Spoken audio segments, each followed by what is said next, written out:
Très heureux de vous retrouver. Bonjour chers auditeurs, je suis Émile Sanvi. C'est un réel plaisir de vous accompagner dans le débat de Nana FM. Vous nous recevez sur la 95.5 FM, sur le www.nanafm.tg et sur nos réseaux sociaux.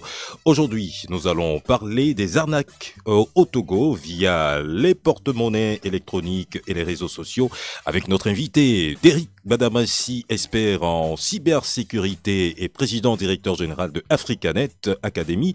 Nous verrons comment rester à l'abri. Sur le même sujet, vos témoignages, chers auditeurs, nous intéressent également.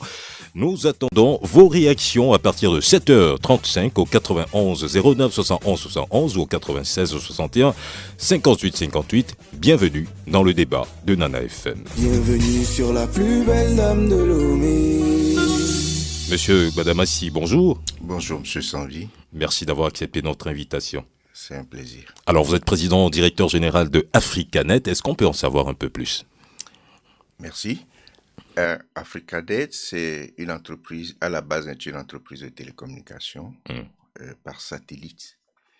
Et Africanet Academy est un département formation de cette entreprise-là, en lien avec les universités qui forment dans le numérique.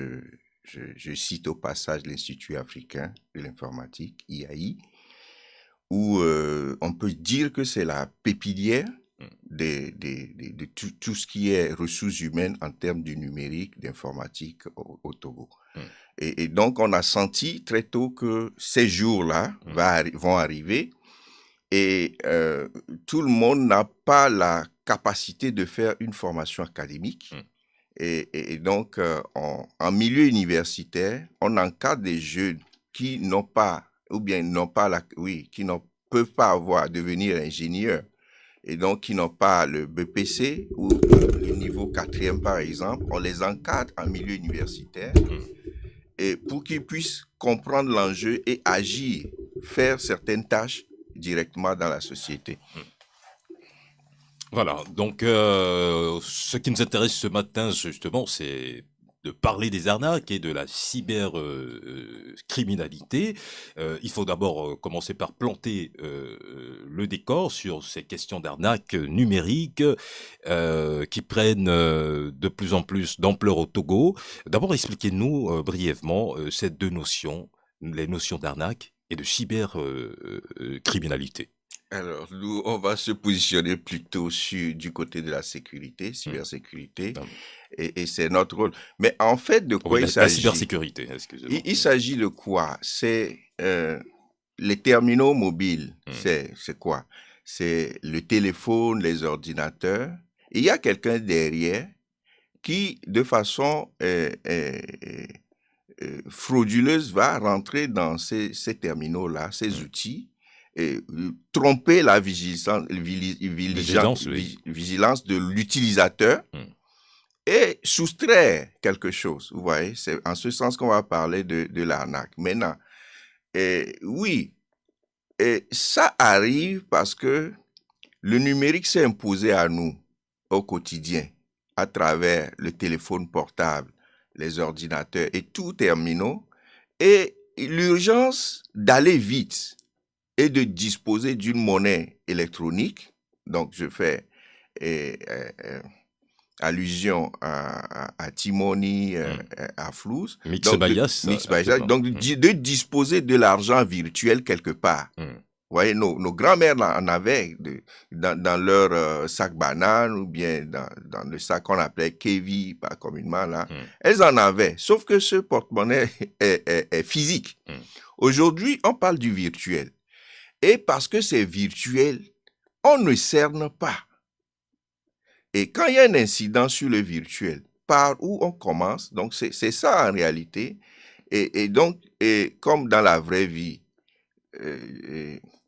le bandit ou le fraudeur court par devant la police ou la gendarmerie. La même chose, c'est exactement ça. Donc, il faut comprendre l'enjeu. et Bon, on va y aller avec des cas réels tels que ça se passe chez nous. Quelles sont c'est les ça. formes d'arnaque les plus fréquentes aujourd'hui via Mixbias, Flows, Facebook ou encore WhatsApp ou sur les réseaux sociaux en général aujourd'hui? Ok, bon. C'est de plusieurs ordres. Hmm. Il y a par exemple, aux plateformes de mobile money, Hmm. on vous appelle, quelqu'un vous appelle sous la bannière d'une institution de la République. Hmm. Ou bien un service parapublic, ça peut être la CET, Hmm. ça peut être la TDE. Hmm. Ça peut être l'OTR parfois. On vous appelle quand même ces services-là qui sont beaucoup plus utilisés par notre communauté. Quelqu'un vous appelle et dit provenir de ces institutions. Alors, comme dans la plupart des cas, on est redevable à ces institutions, ou bien on a quand même une opération à faire auprès de ces institutions, on réagit. Et puis la personne au bout du fil crée une urgence. Vous voyez, il ne vous laisse pas réfléchir. Donc, cette urgence-là fait que on veut aller vite. Il faut agir là-dessus. Il y a l'autre forme d'arnaque qui transparaît sous la forme sentimentale. La personne vous voit sur une plateforme, il sympathise avec vous et donc veut rentrer sur Facebook par exemple. Voilà, il veut rentrer. Il y en a 54 plateformes de tout ordre aujourd'hui. Facebook, TikTok, qui d'ailleurs est le réseau qui dérange tous les États, tous les États au monde. Et donc, ces arnaques-là peuvent provenir sous forme de sentiments. Et donc, à partir d'un certain moment, oui, la question des nudes arrive. Et donc, vous échangez des informations confidentielles, des images un peu privées. Et après, on vous rappelle que, ben écoute, à partir de cet instant, j'ai telle image de vous, donnez tel montant, sinon je publie. Voilà. Donc, il y en a de tout ordre. Voilà. Donc, les auditeurs doivent comprendre davantage comment les escrocs procèdent pour mieux se protéger. Comment les arnaqueurs arrivent-ils à soutirer de l'argent aux victimes via Mixbias, au Flows, par exemple? Alors, ça, je pense que c'est notre quotidien.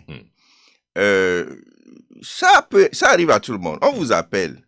Et par exemple, on vous dit, vous avez un colis qui est en train en route pour vous. Et le transporteur a un problème à un point. Il doit débourser un certain montant pour payer la douane. Ou bien la police.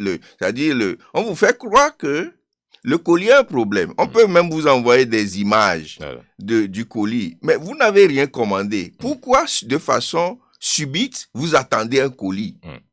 C'est cette promesse-là. Et puis, comme je le disais à l'instant, on ne vous laisse pas réfléchir. Et donc, la question du gain facile. Vous n'avez pas travaillé. Vous n'avez pas travaillé. On vous promet quelque chose. On vous dit que vous avez gagné une voiture. Et en même temps, vous devez débourser tel montant rapidement. Vous voyez? Donc, ce sujet-là,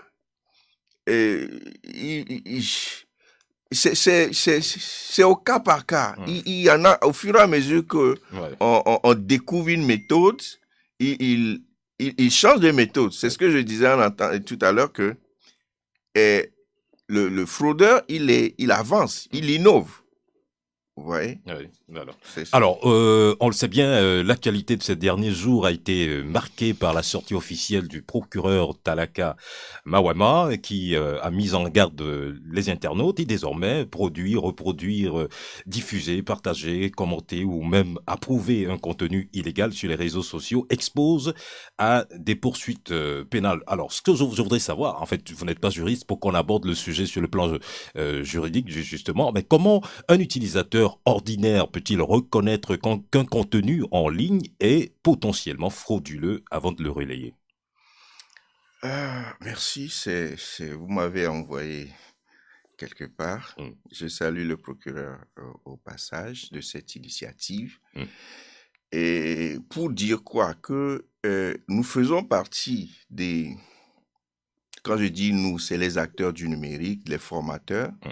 qui, au regard de ce qui se passe au quotidien, comment nos étudiants se retrouvent en prison parce qu'ils savent, ou bien les utilisateurs de façon innocente se retrouvent dans les unités de police ou de gendarmerie parce qu'ils sont dans un groupe WhatsApp ou bien ils appartiennent à un groupe, quelqu'un agit dedans et où aujourd'hui nous faisons face à la question de financement de terrorisme et quelqu'un de façon d'une manière ou d'une autre peut avoir ciblé un membre de votre famille et envoyer de l'argent et donc et lui faisant croire que garde l'argent, un jour je vais te demander un service, d'accord?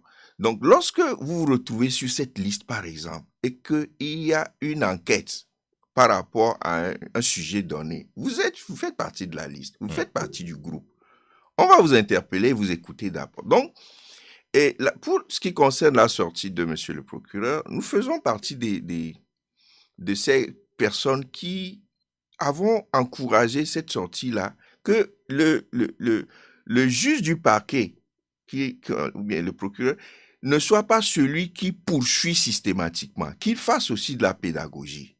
Et donc, quand il est sorti, c'est pour aider nous, les parents et tout, et monter le ton pour que désormais, en rappel des dispositions juridiques prises sur la loi sur la cybercriminalité, et je pense que ça date de 2016. Ce n'est pas un nouveau texte, c'est juste un rappel. C'est un texte qui existait depuis. Et donc, quand ça sortit, c'est juste un rappel. Maintenant, nous pouvons en faire ce que nous voulons, apprécier ou pas.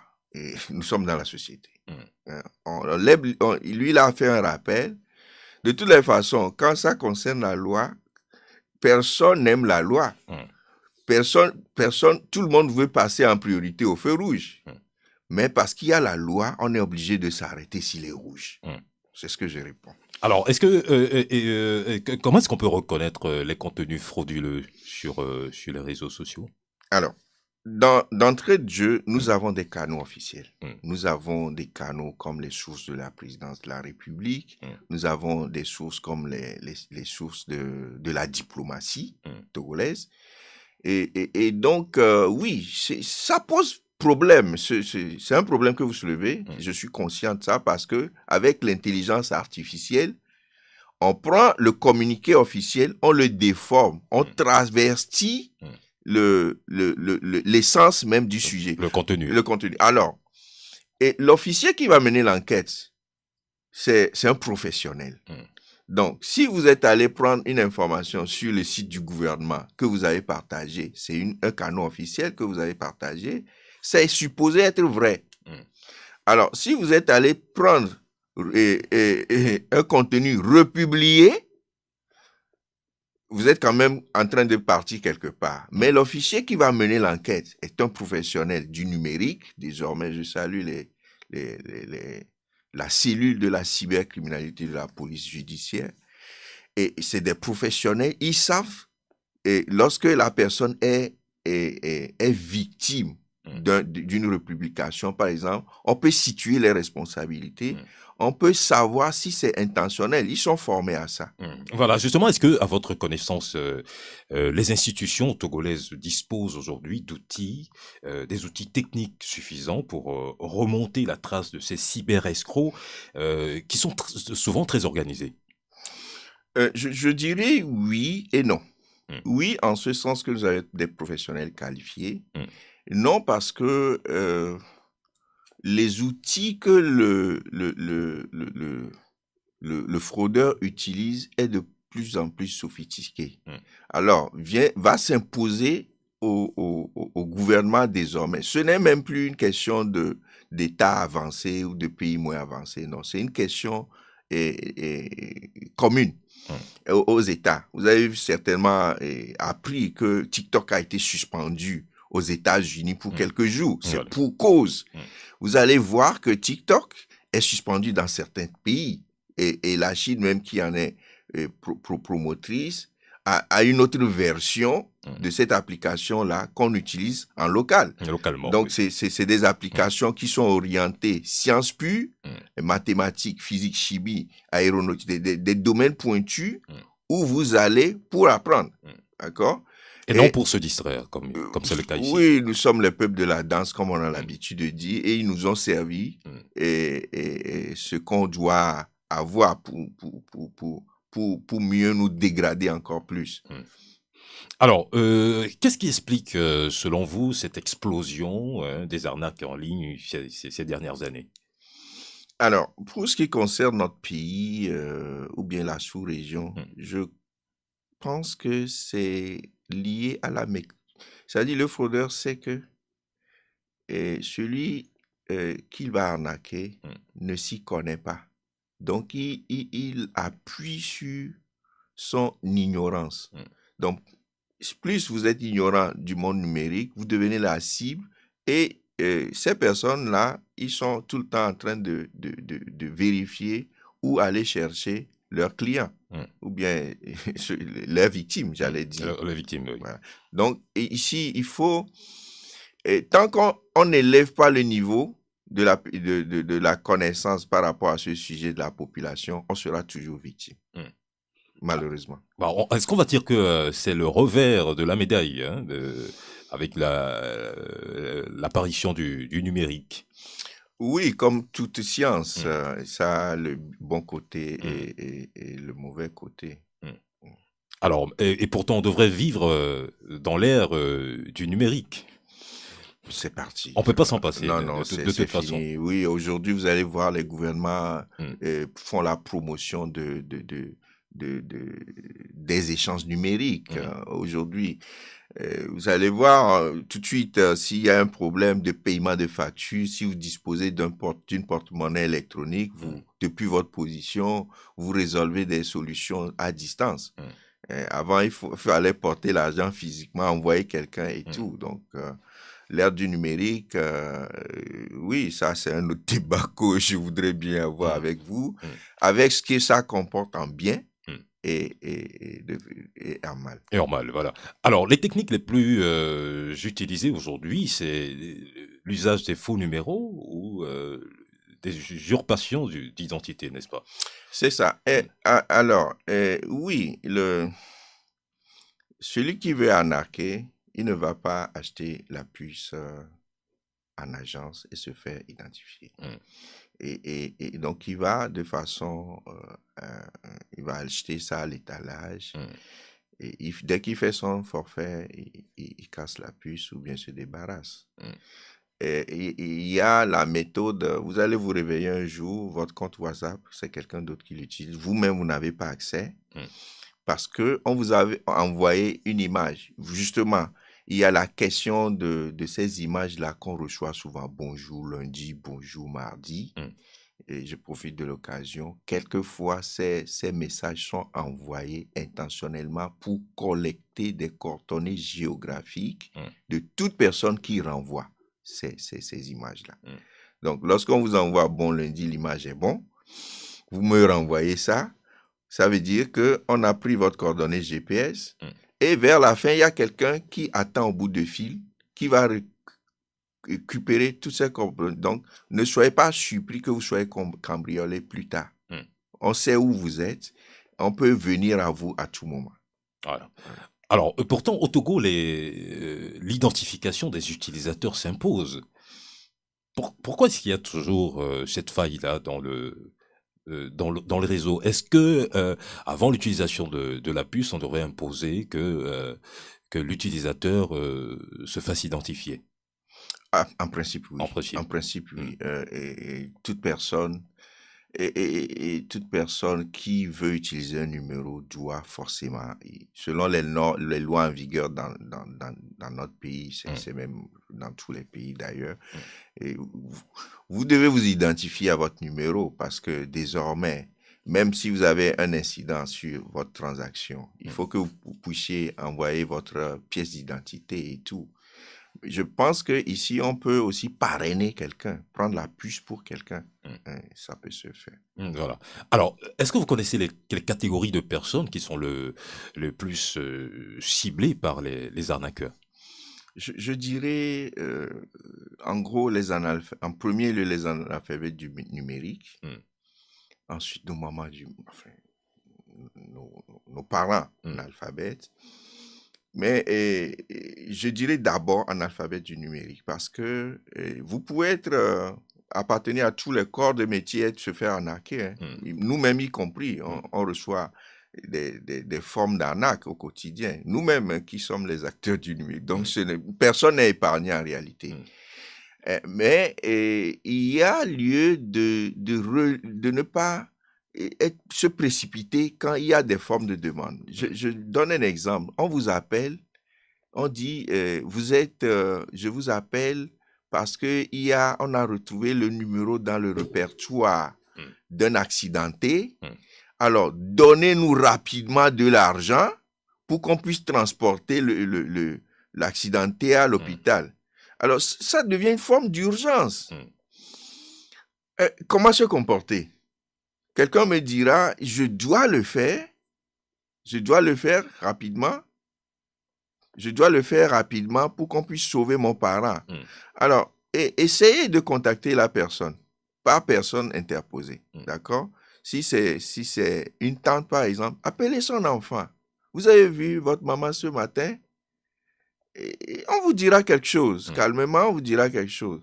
Mais si vous, de façon urgente, vous envoyez témoigner à la personne, quelque temps après, vous composez le numéro, ça ne passe pas. Alors, c'est dans le souci de sauver une vie en urgence. Alors, nous allons marquer une courte pause et retrouver juste après nos auditeurs qui pourront intervenir au travers du 91 09 71 71 ou au 96 61 58 58. À tout de suite. Vous cherchez une formation qui vous prépare réellement à votre avenir?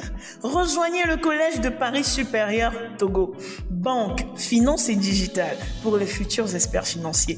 Marketing digital et social media pour ceux qui veulent briller dans le monde numérique. Intelligence artificielle et big data pour les passionnés de technologie et d'innovation. Dans un cadre moderne, vous bénéficierez de formations pratiques, d'enseignants expérimentés et de nombreuses opportunités d'insertion professionnelle. Venez nous retrouver au campus de Lomé, à Tocoin, face à l'hôtel des Daoba. Plus d'informations, contactez-nous au plus 228 93 23 64 28 ou au plus 228 96 15 04 36. Inscrivez-vous dès aujourd'hui et construisez votre avenir avec nous.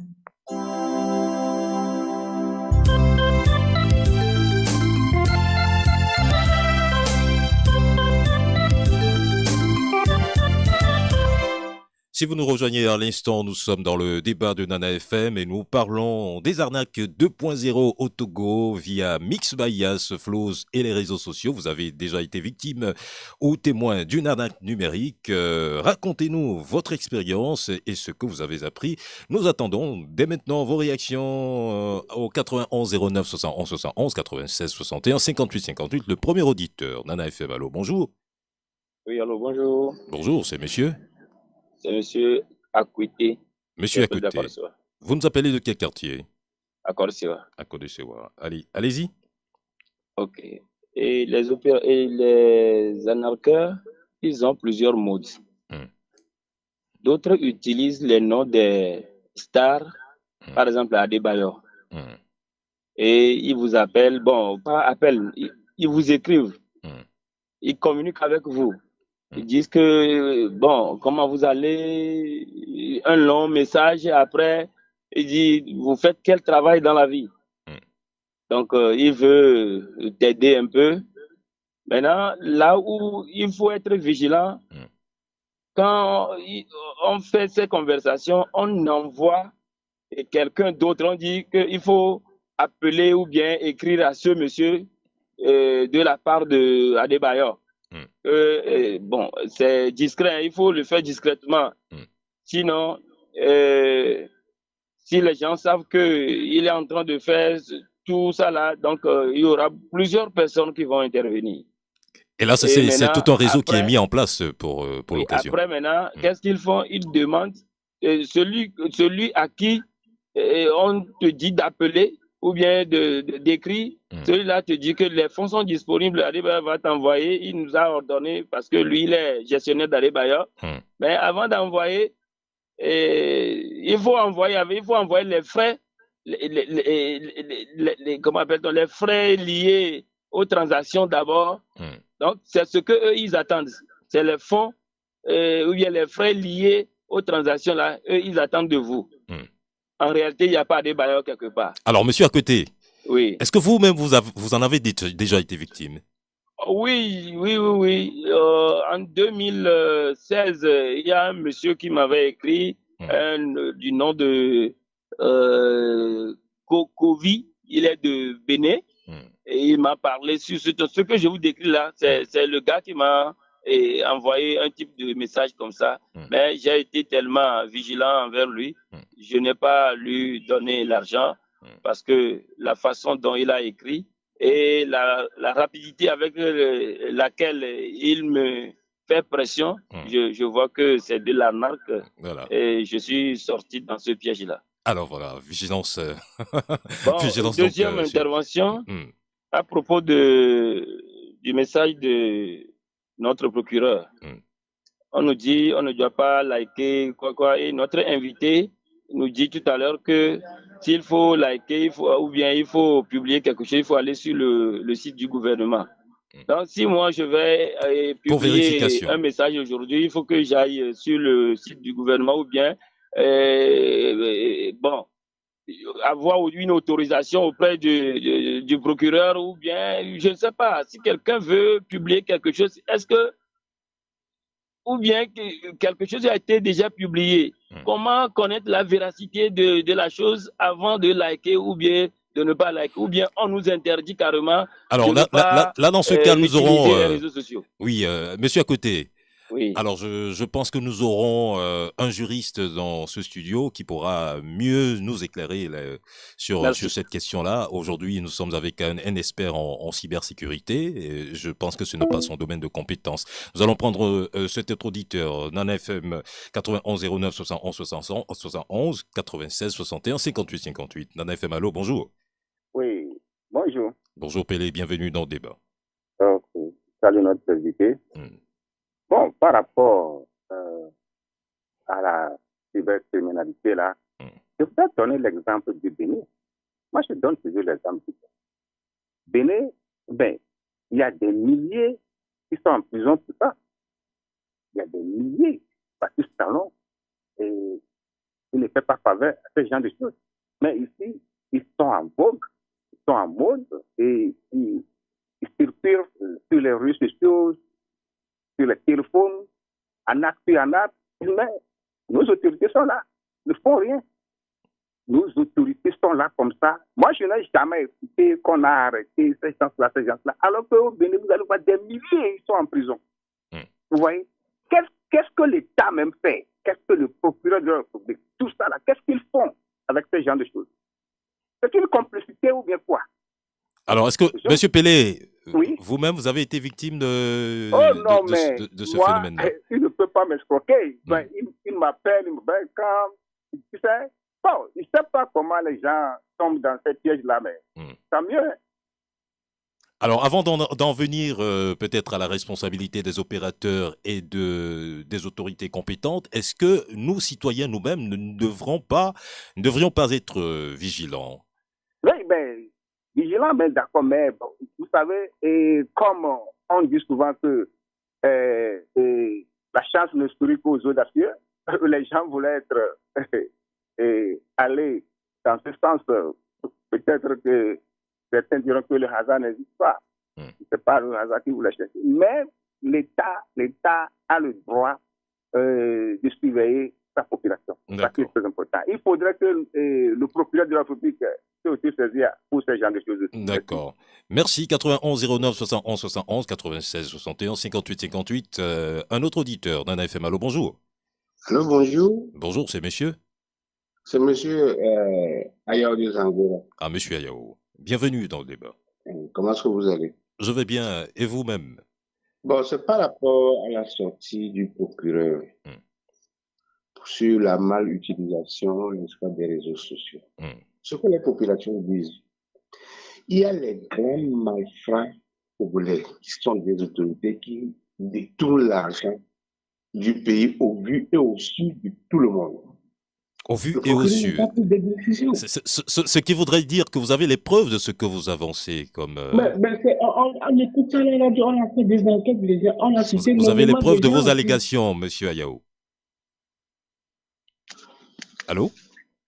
Allô? Oui, allez-y. Je vous demande si vous avez les preuves de vos allégations.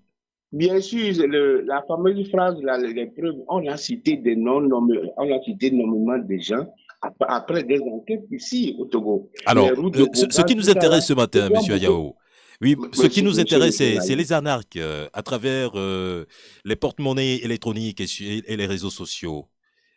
Est-ce que vous avez un témoignage à partager avec nous? S'il vous plaît, oui. Anarque et pillage là.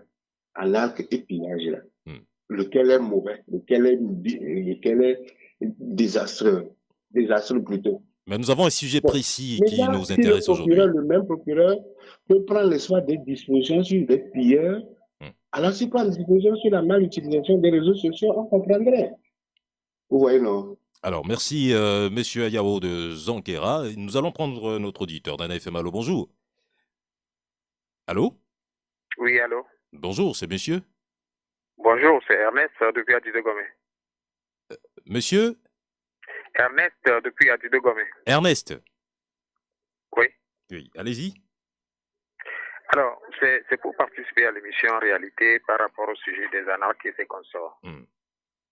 De passage, je salue monsieur Derrick Gadamassi. Vous lui avez posé beaucoup de questions. J'avoue que je n'ai pas été satisfait, mais bon, ok, on ne va pas en tenir rigueur. Et ces questions d'anarque, moi, j'en ai été victime à plusieurs reprises. Je dis bien plusieurs reprises. Oui, racontez-nous, on veut comprendre. La dernière fois, ça date du mois de mai passé. Et couplé à cette histoire d'anarque, il y a également les faux billets qui circulent. Vous êtes là, on vient avec un montant, en fait, enfin, je vous narre comment ça s'est passé. La personne m'a donné de l'argent, de vrais billets. J'ai testé les billets et tout. On me donne un numéro qui n'est pas élargi. Alors, la personne reprend l'argent. Il me redonne avec un autre numéro. J'essaie, je teste les billets et tout, et on me donne encore un autre numéro qui n'est pas élargi. Et cette même personne, devant ma boutique, me dit, oui, tonton, vous faites du bien. Testez réellement, testez à chaque fois les billets lorsque ça provient du client. Sinon, il y a des faux billets qui circulent. Donc, faites attention. Tel que vous le faites, c'est très, très vigilant. Faites-le comme ça. Or, c'est la même personne qui va m'anarquer. Donc, il a repris l'argent, il est parti d'un instant à l'autre. Juste après 2-3 minutes, il est revenu, il dit, oui, voilà, la personne m'a envoyé un troisième numéro. Et cette fois-ci, qu'est-ce qui s'est passé? Il a pris les faux billets, 200 000 francs de faux billets, et il a mis un billet de 10 000 en dessus. J'ai pris l'argent, sans vérifier, j'ai envoyé les 200 000. Le temps de vérifier, le monsieur, il est parti.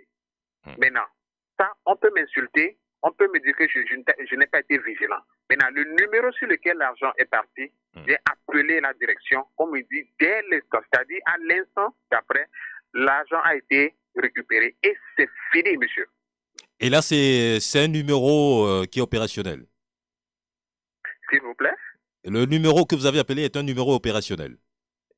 Bien sûr, c'est un numéro opérationnel. En fait, la personne ne m'a pas appelé, la personne était devant moi pour faire une opération. Maintenant, moi, après avoir fait, après avoir fait le truc là, j'ai constaté qu'on m'a remis seulement des faux billets. J'ai appelé la direction pour l'annulation. On me dit, l'argent a été retiré et c'est fini. Donc, la direction, ne peut rien faire. Suite à ça, j'ai été à A7. Je n'ai pas eu gain de cause. J'ai été au SCRIC. Je n'ai pas eu gain de cause jusqu'alors. J'ai pas mal de plaintes actuellement à la DCPJ. Il y a sans suite. D'accord, des plaintes sans Vous suite. pouvez imaginer ça. Maintenant, il y a un auditeur tout à l'heure qui a parlé des gens qui sont en prison et tout ça là. Est-ce qu'on ne peut pas, avec toutes les techniques que nous avons au Togo est-ce qu'on ne peut pas cibler ces gens de personnes-là?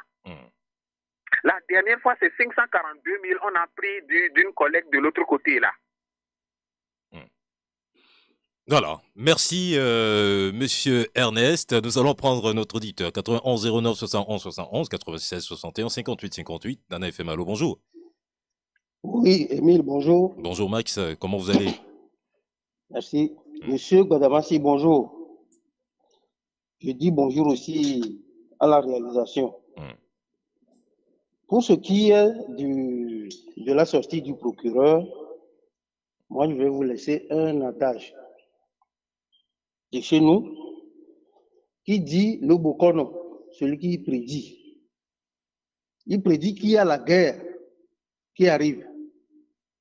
Seulement, il oublie que lui-même, il est dans le pays où la guerre arrive. Comprendre qui pourra.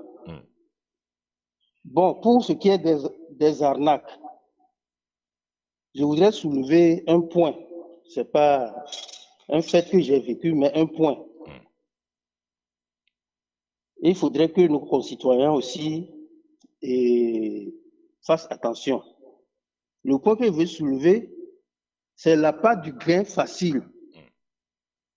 Parce que la plupart du temps, quand on vous dit vous avez gagné, on vous dit, on vous a envoyé l'argent pour venir récupérer. Mais à la base, qu'est-ce que vous avez commandé? Où est-ce que vous avez joué à la loterie? C'est la part du gain facile. On veut gagner. C'est de l'escroquerie qu'on se fait contre soi-même. Voilà, donc... Et pour terminer, oui. Je voudrais demander à M. Gbadamassi, est-ce que sa société est à l'image d'une école de formation? Si tel est le cas, quelles sont les conditions d'accès?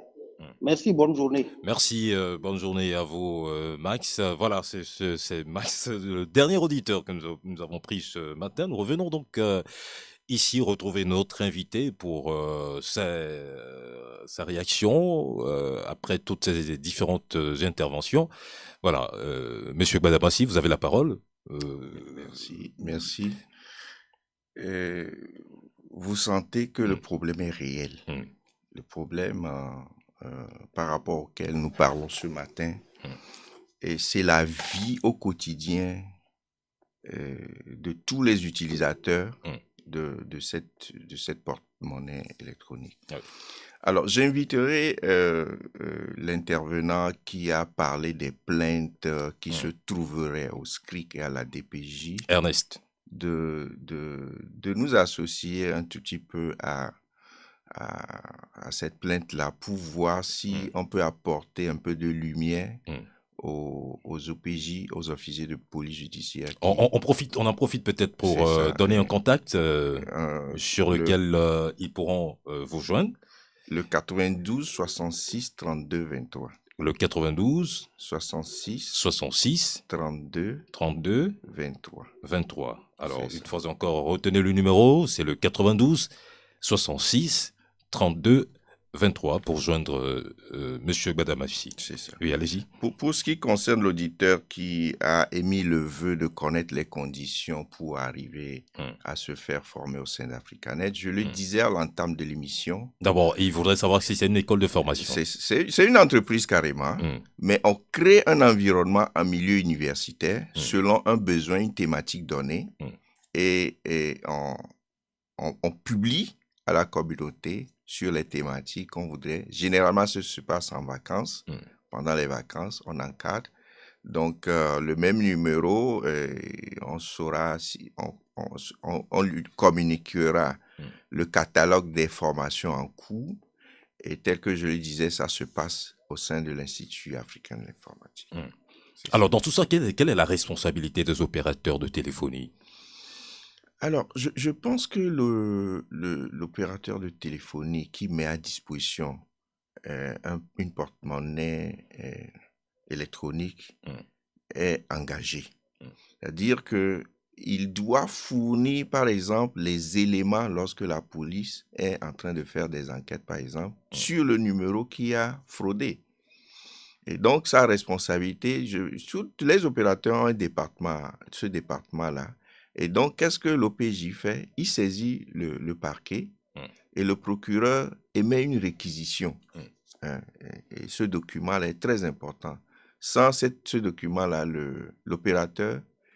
Il faut noter aussi que l'opérateur de télécommunications doit protéger les données privées de ses abonnés. Voilà. Donc, il y a cette réalité-là qui fait que de façon spontanée, ils ne répondent pas.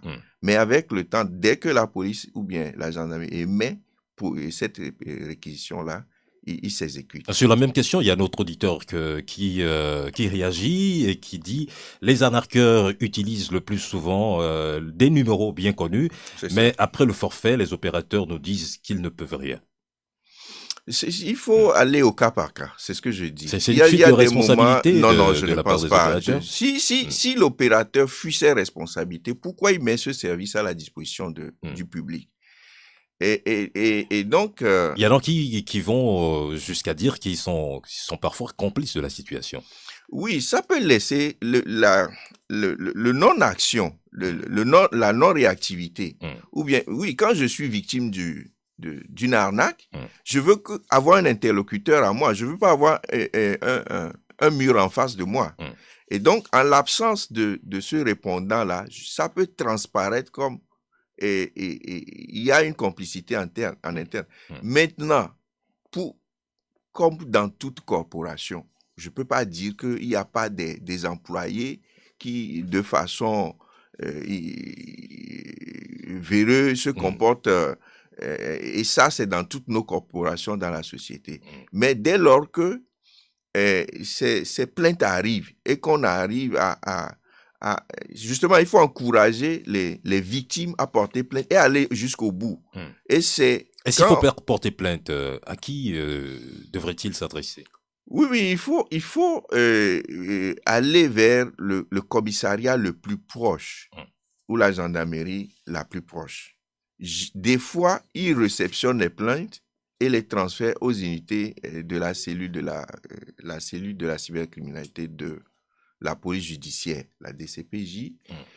Et quelquefois aussi, quand vous allez chez eux, ils reçoivent les plaintes. Ouais. Maintenant, nous, on se propose quelquefois, on se propose de regarder un peu la nature de la plainte, comment elle est faite, à quelle unité ça a été adressé, comprendre un peu comment l'arnaque a été faite. Nous, c'est ce qui nous intéresse. Quelle est la méthode utilisée par l'arnaqueur? Et c'est sur ces méthodes-là qu'on agit pour aider l'officier de police judiciaire ou bien éclairer d'abord celui qui a été victime. Oui, quand il y a une transaction, il y a un émetteur, il y a un récepteur. Maintenant, quand la transaction n'a pas abouti, on prend la jeune fille ou bien la jeune dame qui est dans le kiosque et c'est elle qu'on poursuit.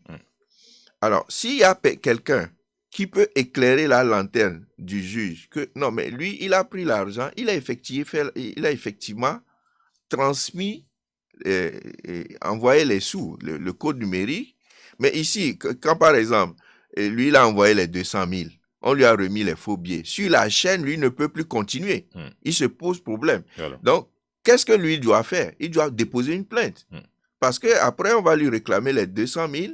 Il faut qu'il montre une preuve qui constate que lui, il a été victime de telle chose et voici les numéros. Ça aussi, c'est pour prévenir qu'on tombe sur nos parents parce qu'ils sont en train de chercher à gagner honnêtement leur pain au quotidien. Ouais. Voilà, donc nous arrivons pratiquement à la fin de ce débat. En 30 secondes, votre mot de la fin. Oui, je dirais merci à Nana FM, à l'initiateur de cette radio de proximité et qui a pour mission d'éduquer la population au quotidien. Autant la question des arnaques est vraie, autant la responsabilité de nos États sont engagés, autant la responsabilité des opérateurs de télécommunications sont engagés, autant nous, les utilisateurs, nous devons être prudents de l'outil que nous avons entre nos mains. Et par rapport à la sortie du procureur, je nous invite à reprendre, à réécouter ce qu'il dit, sans prendre en compte les messages qui sont sortis, mais de chercher à déchiffrer le code derrière. Il en va pour notre sécurité dans la République. Je vous remercie. Merci, ainsi s'achève donc le débat de Dana FM. Merci, chers auditeurs, de votre fidélité et de votre attention. Merci d'Éric Badamassi, expert en cybersécurité et président directeur général de Africanet Academy, pour ses explications. Merci à Nestor Glo pour la complicité technique. Je suis Émile Sanvi. Restez scotchés, à suivre dans un court instant.